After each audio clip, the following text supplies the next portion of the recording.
Zachariah Thon. What?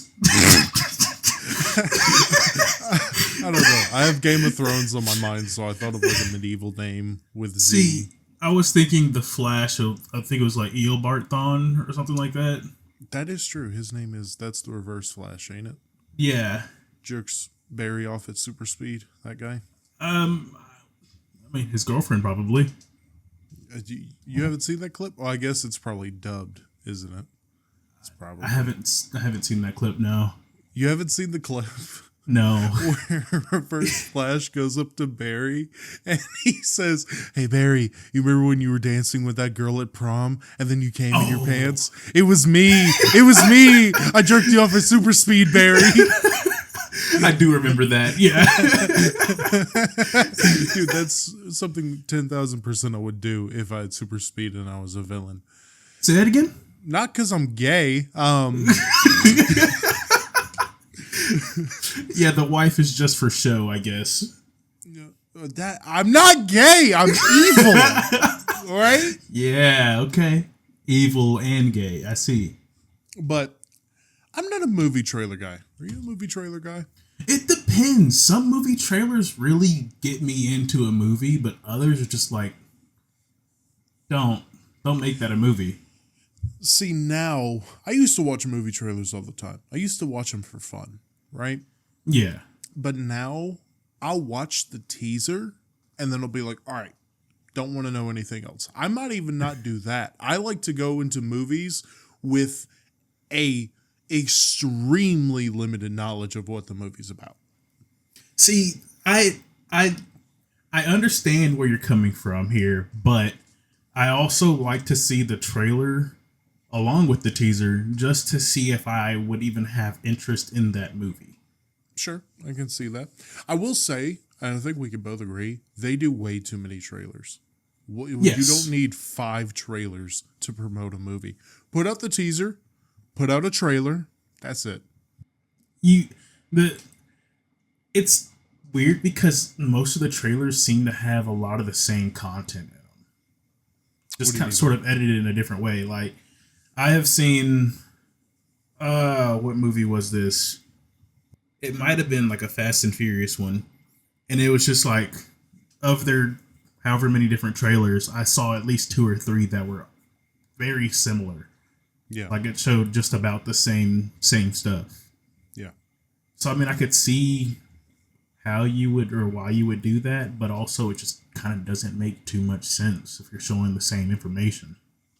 See, I bring up this topic because I saw 2 movie trailers and had 2 very different reactions to them. Okay. Mm-hmm. One of them I saw because it was an ad on pretty much every streaming service I have. And the other one I saw because it was released and my lady loves the franchise. I'm just going to say it. Venom 3 trailer was released. Oh. My lady she loved the first one. She liked the second one. So she's hoping this third one will be great. But it is the first trailer where I've had a genuine, this is going to emasculate the fuck out of me, a genuine, like, giddy reaction to it. And she laughed very hard at me. It's in the trailer, so it's not a spoiler. Mm-hmm. But in it, Venom is talking about his planet, how they are doing a symbiote invasion in this third Venom movie. Uh-huh. And my first thought was like, are they going to do Null? You know who Null is? No. Null is the god of the symbiotes. Oh. Right? So I was like, oh my God, are they going to do Null? And then Venom says something about his creator. And I was like, oh my God, are they going to do Null? And then it showed the symbiote planet and the long white hair and the black suit. And I was like, oh my fucking God, they're doing Null! Oh my God! And I was like, I was shaking in my chair, and she turned and she was like, what are we excited about? Who's Null? What's going on? And I was like, they're doing him! They're doing it! Oh my God! You know who I know would probably be excited about this too? What's up? A good old boy Mark. Remember him? Probably. He's the one that talked at me about the entirety of the Avengers universe or the comic universe. Dude, Null is such a bad... He's one of the original gods that created the universe, but he was cast out. Um, made Sounds the about right. symbiotes, became the god of darkness. So there's going to be some heavy metal theme music. Oh my god! I hope they nail a Venom theme. Or a villain theme for him. Like, oh my god, dude, I cannot. So watching a trailer and having that is very fun, but that is probably one of maybe 2 times I've ever reacted to a trailer like that. Now I've had trailers that I've definitely like have seen, like especially going to the movies. Like we'd sit there and watch the trailers, and I'd be like, "Oh, I really want to see that," but I don't think I've had like that reaction in a long while. Yeah, I felt like a kid, and I felt stupid. And I told her, I was like, if you got the ick, I apologize. I hate using that word. But if you got the ick, I apologize. And she was like, I love that you feel safe around me enough to act like that. So it's actually a compliment. And I was like, I picked right. Oh my God. I tell you that you picked right every time off the pod. Well, that's because there's a situation that you're kind of jealous about. Yeah. Oh my God. But the other trailer does something, and I clicked. I said I would stop clicking. There's another trailer that I saw that did something I hate trailers doing, and that's give away the twist of the movie. Why do you do that? Why do you put that in the trailer? What trailer could you be thinking of? The Killer's Game with Dave Bautista. Have you seen the trailer for that? I've seen like one trailer for that, I think. Okay, I've seen that. I want to see the movie because I love Batista, WWE guy over here. Yeah. Andrew McIntyre apparently plays a bad guy in it, which is great. I really want to see that. But in the trailer, so the whole movie is basically this hitman, this career hitman, one of the best there ever was. He gets like cancer or something. And as a last hurrah, he orders a hit on himself. But in the trailer, they show you him talking to his doctor, and the doctor saying, "Oh, you're not actually sick." Why is that in the trailer? Why is that like, okay, it's not the most like thought out, mind-bending twist ever, but that's your twist of the movie. See, I feel like that won't end up being the twist if they gave it away in the trailer, but I don't have any confidence behind that because I know how stupid movie companies can be. So it might not be the only twist, but I've seen, like when I've watched trailers in the past, they've revealed the twist or massive character. Like, have you seen Deadpool 3 yet? No, I haven't. Okay. I was about to say, oh yeah, why? Oh, okay. You haven't. Have you seen the trailers for it, or do you have I've seen trailers. I have an idea. I've seen clips, unfortunately, but I've seen them. Okay, so I apologize if you haven't seen this. You know Human Torch is in the movie? Chris Evans' Human Torch? Yes. Yeah, he's in a trailer. Why is he in a trailer? Well, I've also seen the clip of Deadpool going around to different universes trying to find a Wolverine or something of that. And there was a few cameos in there. That was a great scene, dude. That was such a good scene. And he goes to like universes that I had to do some research on that was actually stupid. There's another actor who appears as Wolverine, and that produces a pretty funny bit. Yeah, I've seen that one. Yeah. You've seen that scene? Yeah. Dude, I love what he says about like, we treat you so much better than those shit kickers over there. My man's just like, I don't give a fuck. Get out of here. I spoiled. I'm trying to skate. Do you care if I talk about the cameos? No, go for it. I've seen a lot of the cameos, yes. Okay. I spoiled Gambit being in the movie. And I've said on this podcast, and I've said to you, that is my favorite X-Men character. Yeah. I would have gone insane if I saw Gambit come on the screen watching the movie. I would have. But, of course, everybody's got to spread it all over TikTok. Damn! People don't care. They ruin shit for you. Dude, my first experience with that is Avengers Endgame. Did you watch it before it got spoiled to you? Yes. No, that was one movie I specifically, like, anytime I saw it pop up on social media, I immediately scrolled. See, I tried to do that, but I was successful at it, and then I get to school. I sit down, and they start talking about Endgame, and I peek my head up because I hear Spider-Man, Iron Man, whatever, and they're like, yeah, Iron Man shouldn't have died. Why did Spider-Man have to do that? And I was like, what? And they said, oh, have you not seen it yet? And I was like, no. And they were like, oh, damn. Man, Captain America gets old and passes off the mantle to Falcon. I was like, all right, fuck me then. Cool. Some of us haven't seen it, asshole.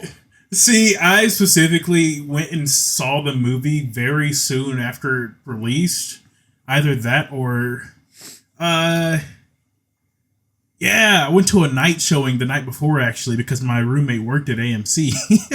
Nice. So I got a pretty good deal about that one. So I was like, me and him are like big Avengers Marvel guys, and we specifically like cut the social media interactions like short so we didn't get spoiled. I don't have a life, so there's nowhere for me to go for it to be spoiled other than work. And at work at the time, I worked at FedEx, so I would show up in the mornings and then be on my own all day, so I didn't have to worry about that. See, I don't get the horniness people have when it comes to spoilers, spreading them, they know them. You know what I mean? Have you dealt with people like this? Yes. I had a dude when I think it was Avengers Infinity War when it came out. We were talking about it, and he was like, oh, yeah, no, all the spoilers have already been released. Hulk has become Dr. Hulk. Iron Man's going to die, yada, yada. Listed all of them out, and I was like, what are you doing? Yeah. Why are you doing that? I mentioned WWE earlier.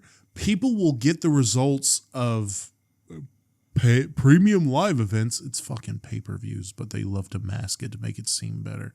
Mm-hmm. Premium live events, they will find out the results and spread them all over the internet. Why? Why are you doing that? It just takes the fun out of it. Takes the fun out of watching it and being surprised or whatever. It's just, I don't see why, other than the people that are just like, yeah, I'm not going to watch this. I want to use this for all the information. But that's like the only reason I could think. Maybe spite, which I kind of get, but I feel like it's also like, I know this and I'm going to prove and I'm going to flex that. I feel like the people that are saying that are like the people that are looking into all this information to find out. So I doubt it'd probably be spite. Probably. Well, shifting off of that into like a little segue.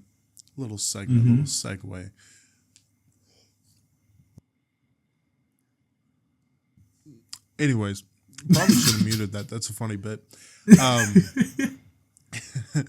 Does predictability ruin a entertaining thing for you?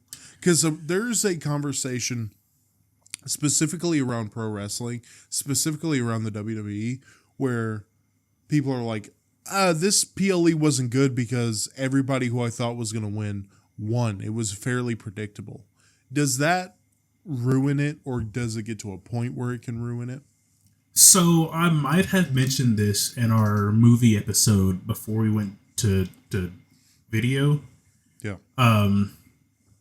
That I have worked on like the behind the scenes of like a movie for church, like a little short film. And learning the behind the scenes kind of ruined movies for me. And it's for that sense, like the predictability.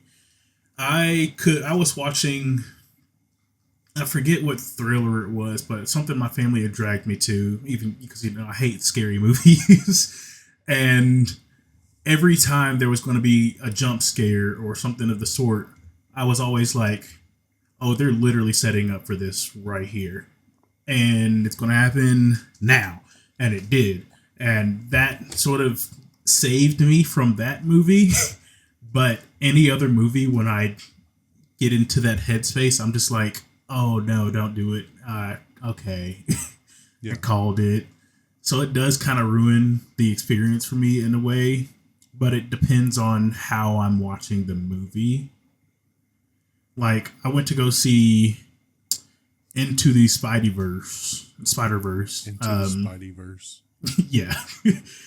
Me and my roommate went to go watch that movie High, and Okay. that was, for one, a great experience. Two, I didn't have the mental capacity to try and predict things that would happen in the movie because I was just too focused on watching it. So the predictability can ruin it, but it doesn't all the time, I guess. For me, it just comes down to pure execution. And I'll use an example from last year. Me and my lady went and saw The Iron Claw, which was about the Von Erich family. If you haven't watched it, go watch it. It's a great movie. But I knew what was going to happen because I knew the story of the Von Erichs. Yeah. So the entire movie, I was like, yeah, seeing this is cool, but I know where it's going. It just comes down to the execution of how they did it. And I think they did it fairly well. If I'm watching a WWE PLE and I'm like, oh, it doesn't really make sense for Drew McIntyre to lose, so he's probably going to win. If they pull it off in a very entertaining way, like sometimes they can, swerve and go in a different direction. But if they pull it off in an entertaining way, I'm entertained. If you are smartened up to that kind of stuff, whether that be TV shows, movies, pro wrestling, video games, whatever, if you're smart enough to plot points or like in pro wrestling, like I said, it doesn't make sense for this person to lose right here. It makes more sense it makes sense for them to come cash in the Money in the Bank. If you watch it for long enough, you're going to be smart in that aspect. So it just relies on the execution of it. Now, can predictability is a nullified? Is that a word? Like it's Nullified not. is a word. So if something is executed properly, but you predicted it, predictability really isn't in the conversation. But if it's executed poorly and you predicted it, then, oh my God, it was so predictable. You know what I mean? Yeah, I was going to interject. I agree with your point because Harry Potter, I read those books probably twice over before the last few movies were released, and the way they were executed kind of just beat the predictability. Yeah. Because I was like, oh, that was nice. Didn't think it was going to happen like that, sort of deal. Have you ever seen a movie that was better than the book? My dumbass almost said The Great Gatsby, but the original The Great Gatsby. With Leo and No, Tobey no, Maguire? the old one. The old one. I've never seen the old one. Yeah, in high school, we read the book and watched both movies. Yeah. And the old movie was just the book. Okay. I don't really know how to explain it. Every line that was spoken in the book was the lines they said in the movie, and it was just extremely boring. Okay. But then the newer one it was better because it was just more up in the times rather than just some old movie. But it was all right. I was about to say A Streetcar Named Desire, but that's a play. That's not a book. Since I haven't heard of that. Another one I was going to say is Sound and Fury, but the book and the movie both make absolutely no sense. Hop all over the timeline. It's one of the hardest books to read ever. Have you ever tried to read Sound and Fury? Nope. Okay. There is a point to... It doesn't always translate to the big screen. And two examples I have of this is Leonardo DiCaprio's Romeo and Juliet. Have you seen that?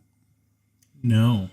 It was made in the 90s, and it was a modernized Romeo and Juliet, but it was the exact dialogue taken from the 1600s and put in a 90s Los Angeles, California. It doesn't work. It doesn't work. And another, I saw Patrick Stewart play, is it Macbeth? Is it the guy who gets seduced by the three witches and becomes a dictator? I think that might be it. Yeah, I think it's Macbeth. Patrick Stewart did one where he was in like Soviet era Russia, like Cold War era Russia. And that's when Macbeth took place. And again, it was the exact wording of the William Shakespeare play. And I'm like, it doesn't work. Now, you could just say, oh, well, you're too stupid to understand Old English. Sure. But if I came up to you and we started this podcast like, oh, what art thou? You'd be like, what the fuck are you doing? What is this? It doesn't work. How do you do, Jacketh? How do you do this fine day, Seth? What? Why are you talking like that? You get hit in the head? Yes. There was, in terms of, I was going to say The Hunger Games, but the book was better than the movie. The movie was a lot of people love the movie. I read all 3 Hunger Games books. I didn't read any of the Songbirds of a Mocking whatever, or Ballad of a Songbird or whatever that was, where it's I didn't read that. prequel. I read the original trilogy and I really liked it. And Yeah. I watched the first Hunger Games movie and I was like, Yeah, it was all right. I had no interest in seeing Catching Fire or the third. Well, I guess they made 4 because they split the third one into 2 parts. Yeah. But I had no interest in seeing it. I think I lost interest after the first movie. Yeah. Because it was, what are they going to do next? Kind of deal. And then they just did it again. So it just... Again, it was cool, but the books definitely caught my eye a lot more. Yeah. Now, are there books that you know that you'd be like, man, I want to see this into either a TV show or a movie? No books that I currently have read.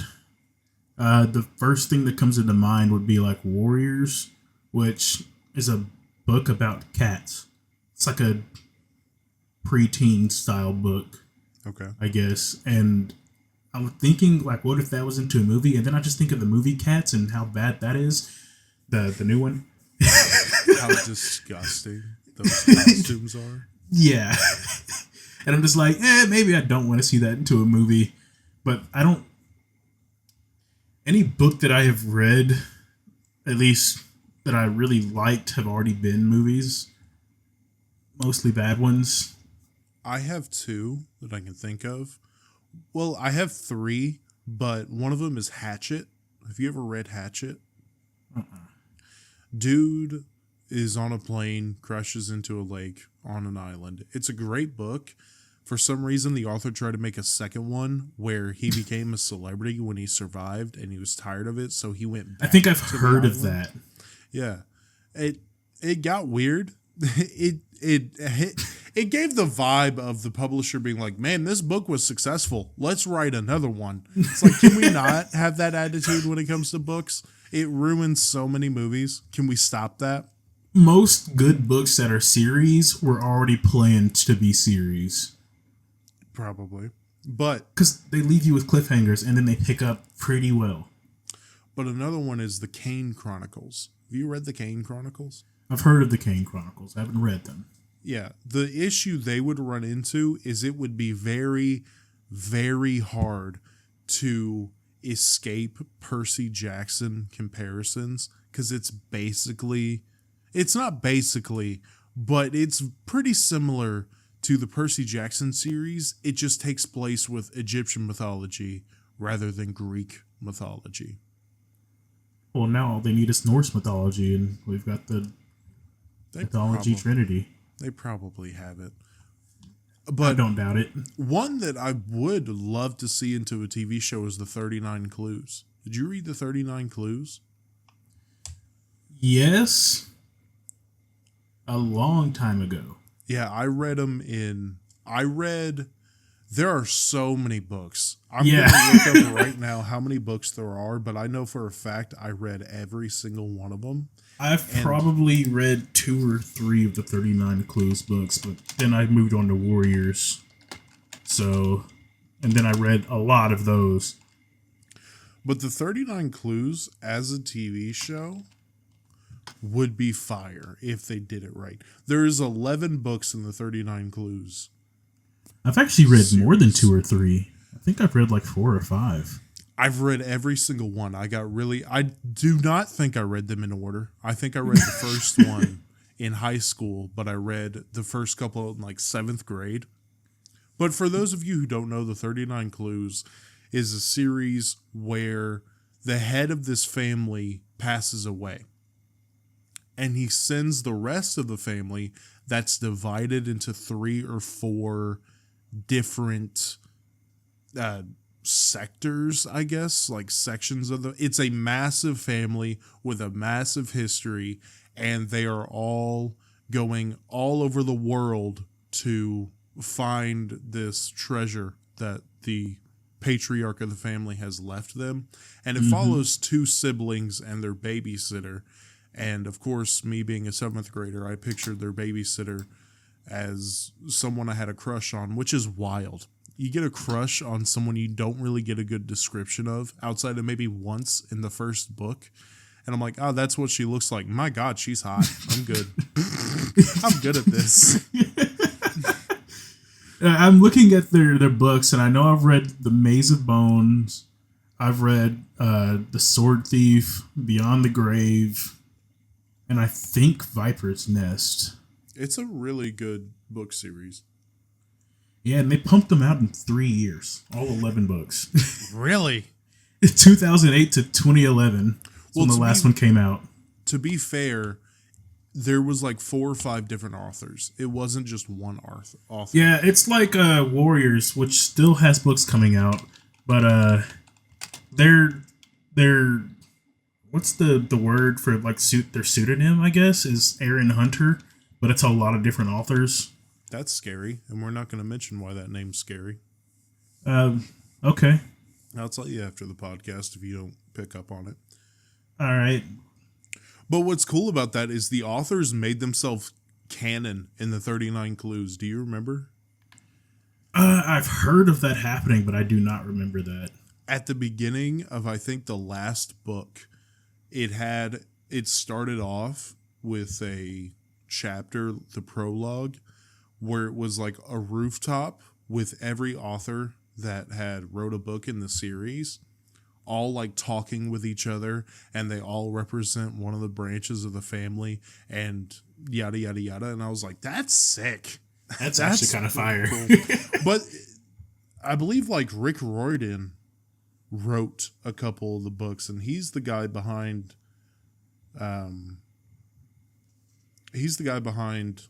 Percy Jackson. Oh. Rick Riordan was like the GOAT author of our childhood. Like most of his books were in the library, and we read all of them. Well, the publisher for 39 Clues especially is Scholastic, so they're bound to be in the libraries of schools. On this level of thought, I do want to talk about the Percy Jackson movies. Did you watch both of them? See, I was going to mention that, and the movies were so forgettable that I often combine them in my memory. So, I agree with the second one that it's completely forgettable. The only reason I remember flashes of that movie is because pretty much it did a video or did a commentary track and made it into a video. And as I was watching that, I was like, oh yeah. Oh yeah. Yeah. Right. I forget what the second one's called. Because Sea again, of Monsters. Yeah, that. Okay. See, every time I see that name, I'm just like, what? I haven't watched this one. There was another one? Yeah. and then I watch it and just like, oh yeah. I remember now. Yeah, now that yeah. The Lightning Thief, though, it gets overhated in my opinion. I like The Lightning Thief. I didn't I wasn't a big fan of it. Got to be honest here. It was all right. Um, it just seemed like it replayed for the second movie for a hot minute. Unless I'm confusing them again, because that's what I keep doing. I just keep mixing the movies together. I don't get what you mean by that statement. I'm gonna be honest, brother. Yeah, I see the Lightning Thief. No, Sea of Monsters starts out when they were on the little training thing, right? Okay, so so the Lightning Thief starts off with him in the pool, and then he pops up, and Grover's like, "Oh my God, you were down there for 20 minutes," and yeah, that's kind of stupid. To where he's like, "I guess I just love the water." It's like 20 minutes, 20 minutes. You don't have any. You aren't getting tested for anything. Like, dog, that's 20 minutes. The best swimmers in the world can be down there for maybe 3, 4. 5, maybe. That's 15 minutes, dog. Like, if I'm Grover, I'm not letting him near water. I'm like implanting nightmares of him drowning just to keep him away. Okay, in that case, the second one, it shows the 3 kids running to the camp, right? The one dying and becoming the tree.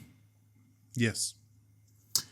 That's why I keep confusing them, because it just... And then isn't that like his sister? Or yeah. It's the daughter of Zeus? I guess. Odin? Something? Odin? I forget. Odin? Yeah, you are fucking stupid, huh? Yeah. Well, this guy doesn't even know mythology. Odin is the Norse god. As much as I love Dumbass. the mythologies, I confuse them regularly. Which as a kid, which one fascinated you the most? Norse mythology, really. Norse mythology, I learned about Thor from the Marvel movies. Didn't really get past that until God of War, when it transitioned into Norse mythology. Mm-hmm. Of course, I watched stuff like Beowulf, which, have you seen Beowulf, the CG movie? No. Holy shit, it's weird. Don't ever watch it. Wait, CG? Yeah, there's a fully CG Beowulf movie. Have you read the Beowulf story? Yes. Yeah, there's a full CG kind of had movie. to for school.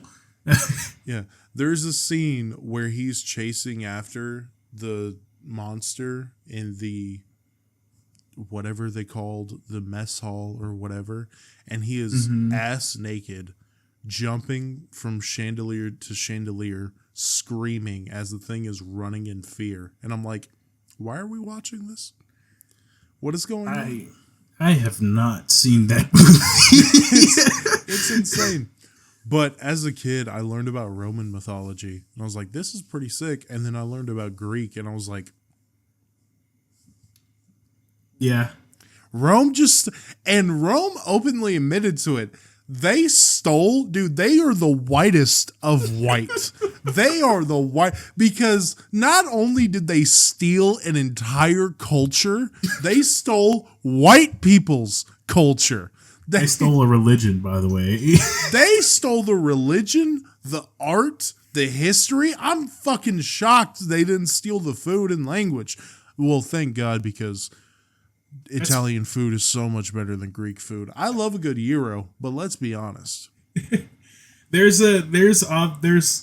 obvious comparisons that you can make, and then even then, like, it's very well known that there's a lot of taking and renaming of gods and stuff. I believe it might have been Thor that I'm thinking of that had I'd seen like a web comic or something, and they were like, it would have been nice if they had used his Roman name or Greek name, because that's the original one. And Thor? I forget what that name is. It's like Harikon or something like that, I think. Thor? Thor has a Greek and Roman name? No, not Thor. You're talking about like Hercules? Hercules, yes. Well, the ones I can name is like Ares is Mars, Zeus is Jupiter, Aphrodite is Venus. They're pretty much the planets. We can pretty much name the gods. Yeah, Hercules' original name is Heracles. Heracles. Yeah. They didn't even try. They didn't even try with that one. They just gave it a country accent and said, all right, it's ours now. Can we say, I know this is a very movie-heavy episode, but Hercules is one of the most underrated Disney movies out there. It was a great movie. I liked it. I loved it. When people talk great Disney movies, they never talk like some people will say like, oh yeah, Hercules. I love Hercules is my favorite, but it doesn't get the love it deserves. At some point, I've had this talk with a lot of my friends, and Hercules never did come up. Yeah. Now I'm thinking back on it. Just crazy. Yeah. Hercules was a fantastic movie. I will go back and I will watch Hades clips, just Hades clips, because he is so fucking funny in that movie. He's so funny, and he has the temper of a 3-year-old child. The song with the very obviously black choir. Very. Well, they're depicted as black, but it was. I mean, yeah, very but they went stereotypical with it. Yeah, a Southern church. Yeah, gospel choir. My lady loves them. They're fantastic. The song was hard. It was great. And that song that whoever the fuck her name is sings in the garden after Hercules, whatever. She belts out to the universe. That song. Oh yeah. But Hades talking to like the 3 witches, where he's like, yeah, and Hercules does, and they're like, we know, and he's like, I know, you know, I know, I got it, I get the concept. It was fantastic. I love that. One movie as a kid that made me laugh. If we talk about this with my lady, she will bring up The Hunchback of Notre Dame. Don't get it. I don't get it. I don't get the hype. I know I've seen the movie, but it's been so long that I have forgotten most, if not everything, that's gone on in it. You need a little synopsis? Yes. Okay, so basically, it's a whole thing with this priest or deacon or bishop or whatever, head of the Catholic Church, has a problem with gypsies. This gypsy woman has a child who is severely disfigured. He tries to kill it, but she runs away and falls on the steps of the Church of Notre Dame.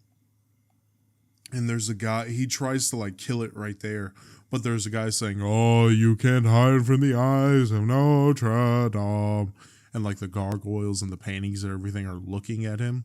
So he locks the kid in the tower of Notre Dame, doesn't let him see the outside world.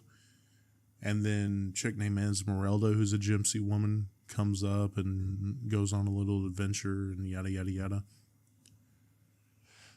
I watched the movie. My lady loves it, but there's an entire song. It's supposed to be a kid's movie. There's an entire song about the priest fighting the temptation to fuck the gypsy girl. You know what I'm saying? All right. Which I get it, because my God, is she fine. My God, is she fine. I'll try to show a picture right now. Oh my God. Yeah, it's gonna be shown right here on the pod.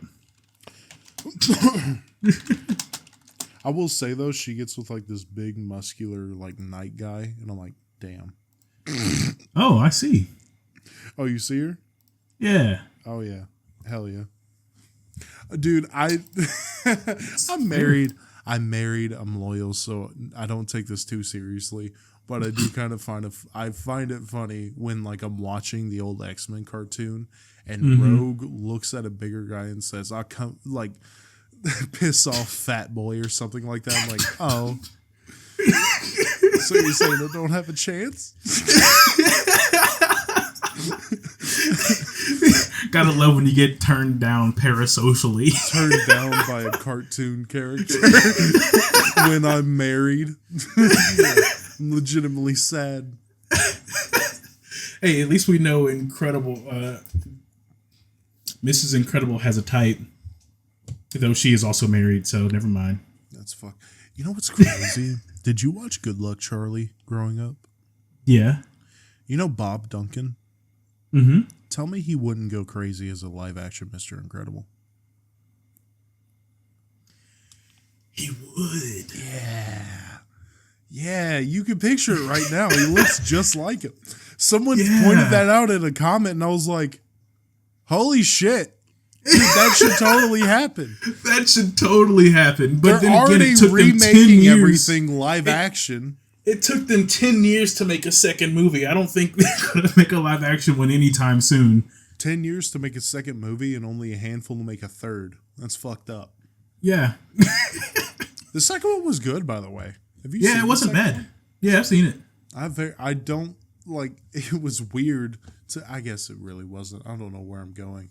Where the Underminer, and you thought that was going to be the big bad guy of the next movie, and then he's not even mentioned in the second movie. He was taken down almost immediately. So, someone did. Dude, someone did show a scene from the second one, and I was watching it, and they're like, I don't think y'all appreciate this. The bad guy who she's chasing through the station or whatever when she first meets the stealth suit, whatever. Yeah. And he just pauses. He doesn't have to. He just pauses and waits for her to show up at the door and just clocks her in the face. Why did you do that? You didn't have to do that. You're running away. You risked so much just for a punch. He said he's got to make sure he can actually get away. I think he just wanted to land a good one. And he did, because she went. He said, do or die, fellas. Do or die. Oh, you know what I recently watched the other day? And it got me kind of emotional. Very film-centric episode, but y'all can piss off if you don't like it. Yeah. How much TMT media have you consumed? Teenage Mutant Ninja Turtles.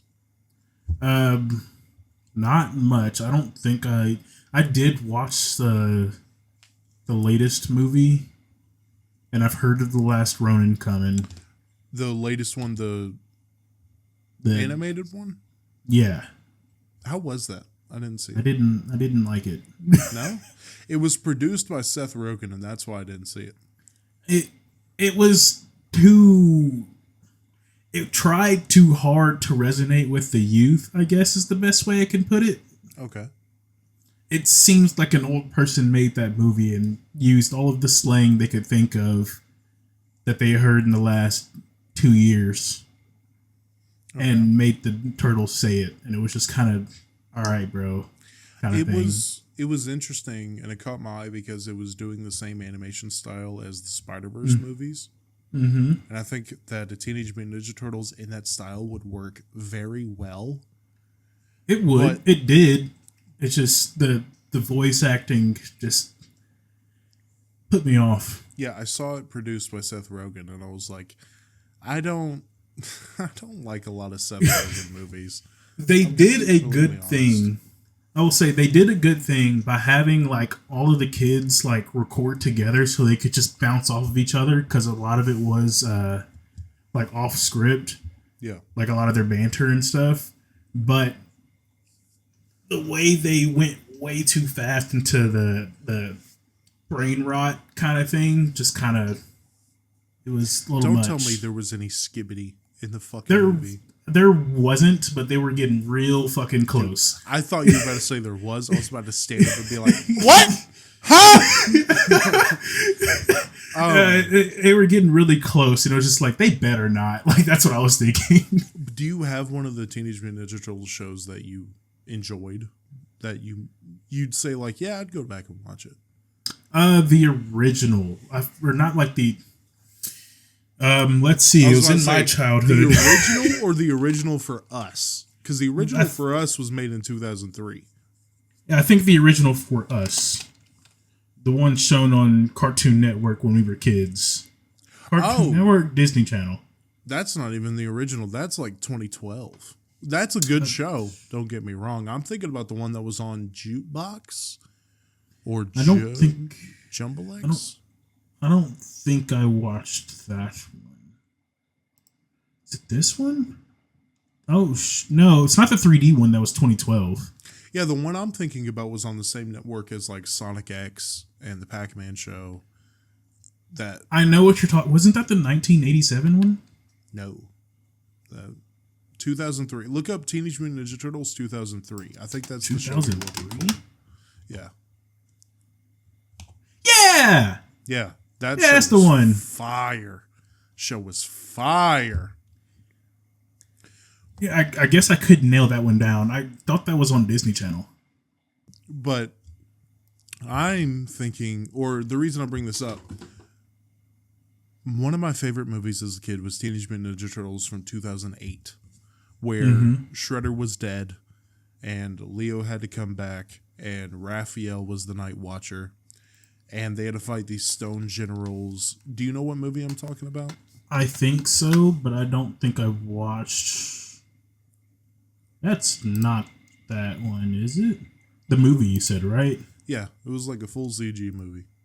Oh, yeah, that I have watched that one. Yes. Yeah. I watched it back and I was like, man, I really hope this holds up.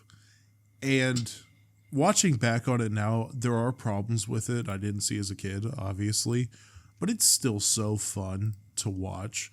I watched the Teenage Mutant Ninja Turtles super fan pick apart the movie and explain why it sucks, and I'm like, go get a life. Go get a life, you fucking loser. It's fun. It's See, I'm looking at it and it just doesn't look Chris Evans. Sorry, it just doesn't look like a movie that would hold up very well. Watch it. It's free on YouTube. I encourage, if you want to do, because we have hinted at and showed interest in doing commentary tracks. If you want to do a commentary track over it, I would be fucking down. And if you want to argue about the movie, I think that'd be fun. I love. Here's what I want you to do. Okay, if you don't want to invest that much time into it, I want you to watch the Leo and Raphael fight in the rain on top of the roof. And if you come away from watching that and you're like, I don't think I'm into it, I'll concede. But I really think if you watch that fight, you'll be like, okay, let's watch this movie. All right, 2007. Okay, I've got it pulled up for after the pod here. Because it's 8 minutes long, and I'm not going to sit here and watch that. But what caught my, Chris Evans voices Casey Jones. Patrick Stewart voices Summers in the movie. But what caught my eye, what I didn't realize until recently, Nolan North voices Raphael. Do you know who Nolan North is? No. He's the voice of Nathan Drake. Voiced Nathan Drake, voiced Penguin in the Arkham games. Really? Yeah. And he's so good as Raphael. All right, commentary track coming soon, fellas. Dude, it's such a... And what got me a little emotional about it was Leo comes back because he's on a hiatus that makes absolutely no fucking sense. It's one of the biggest problems with the movie of he's training, but they didn't really show what he's doing. Outside of some prequel comics that were released before the movie came out, there was no... and then he comes back and everybody hates him. Well, I guess Raph hates... whatever. But the first time they interact when Leo comes back, just all four of them on the roof...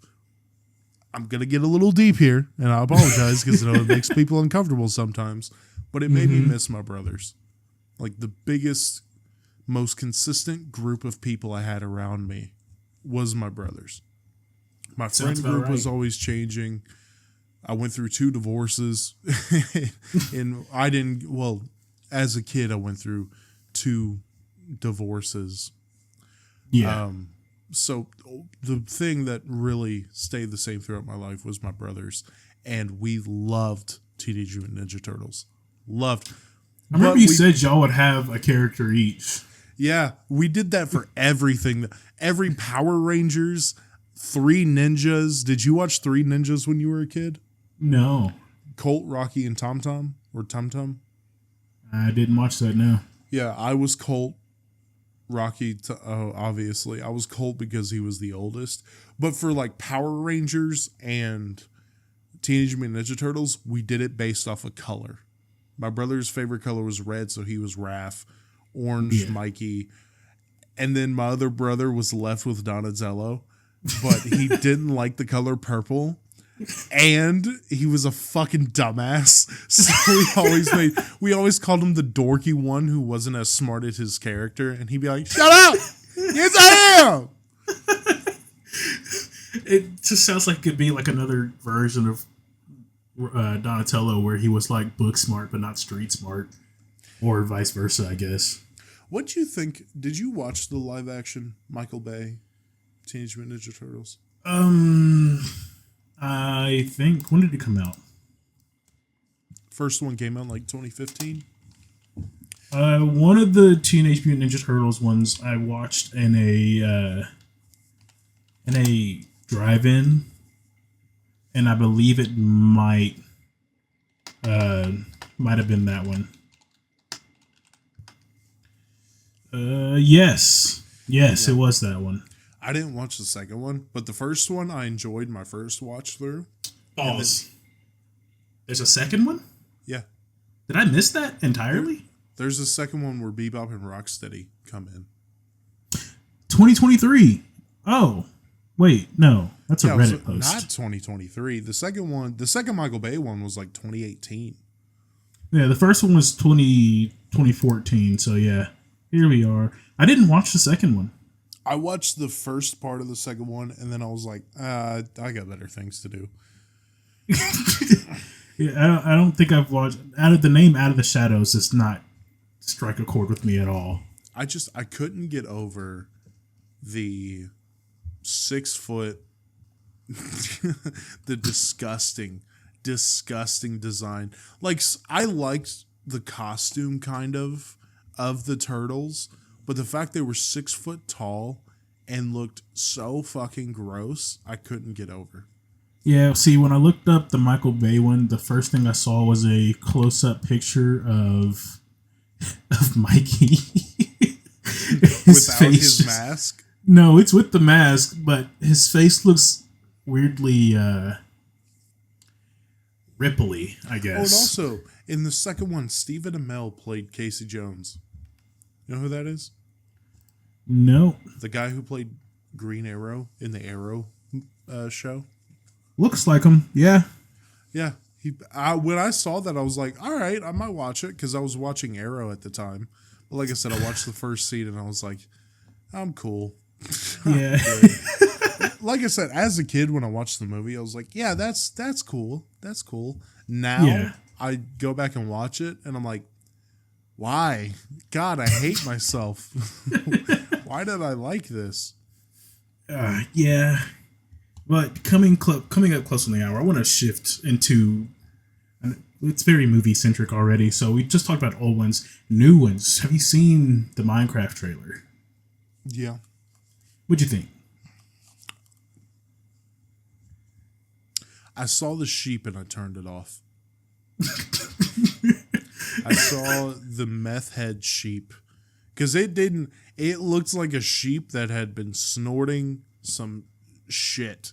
Steve had been feeding that thing some hard gunpowder straight from the creeper. That thing was nasty looking. I saw it and I got Sonic flashbacks. Oh, like the original Sonic design? Yeah. I don't think it's as bad, but it's not bad. As bad, but they tried to do it in a way that covered for Sonic's mistakes in that first trailer, that original design, and they could have done so much better. Like, I watched a fan made one that was so much better than that trailer, and it's just like, why couldn't they have done that? That would have, for one, probably saved them a lot of money and the CGI aspect, and two, would have been a lot better of a movie to fit the theme of Minecraft. So here's my thing with the Minecraft movie. I'm gonna give my opinion, and then we'll talk about the people who are defending the trailer and just delving into that conversation. I didn't realize there were people defending it. Okay. Uh-huh. There's no reason it shouldn't have been animated. There's no reason for it to be live action. Make a Minecraft movie, make it animated. I I don't feel like a live action Minecraft movie would work. 100%. They're going to have all these cameos. Jack Black as Steve. They could have just made them voice actors. Yeah. But the people defending this trailer, there are two sides of it. One side is it's a kids movie. It's a kids movie, so why do we care if it's bad or not? I don't understand why you think that just because it's a kids movie is a defense for it being a bad movie. I don't even clarify it as a strictly kids movie. The first 3 words of the trailer are what the hell? Is it? I think so. Well, if you do run with that defense, kids movies that are bad, you look back on when you grow up, just like I talked about with the live action Teenage Mutant Ninja Turtles. You're like, why did I like that? Like, it's so bad. There are kids movies that are fun. Lion King is a kids movie. Aladdin is a kids movie. Right? Big Hero 6, kids movie. Frozen, kids movie. Tangled, kids. I know I'm just Puss in Boots, kids movie. I know I'm just listing movies now, but you get what I'm saying. Yeah. Just because it's a kids movie doesn't give it an excuse to be a bad movie. Now, it hasn't come out yet, so we can't give a proper judgment. But just watching the trailer and saying, well, it's not for you, it's for kids, that's not an excuse for it being bad. In that term of the defense there, before you go on to the second one, if that wasn't it, it being a kids movie, I feel like it was made for that intent, but the Minecraft crowd are people that grew up on it. Like a lot of the people you'll hear talking about Minecraft are people that played the game in 2012 and grew up playing that game, so they would obviously not be kids anymore, especially since 2012 was 2012 was 12 years ago. Jesus fucking Christ.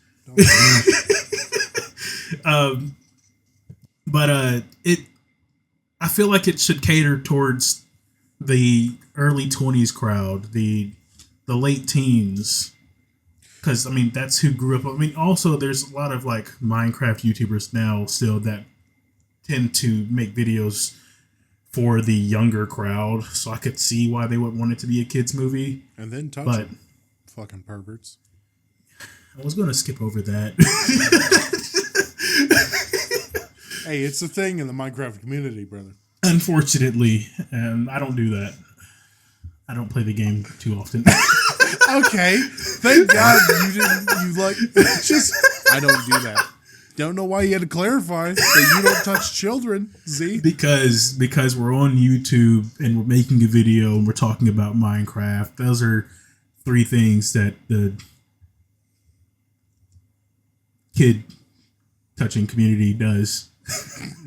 I think your brain is kind of skipping around right now. Yeah, it was. The other defense, because you paused and I was like, "Are you expecting me to talk? I don't think you're done with your sentence." And then you continued the sentence. And I was like, "Oh, I guess he just froze up for a second."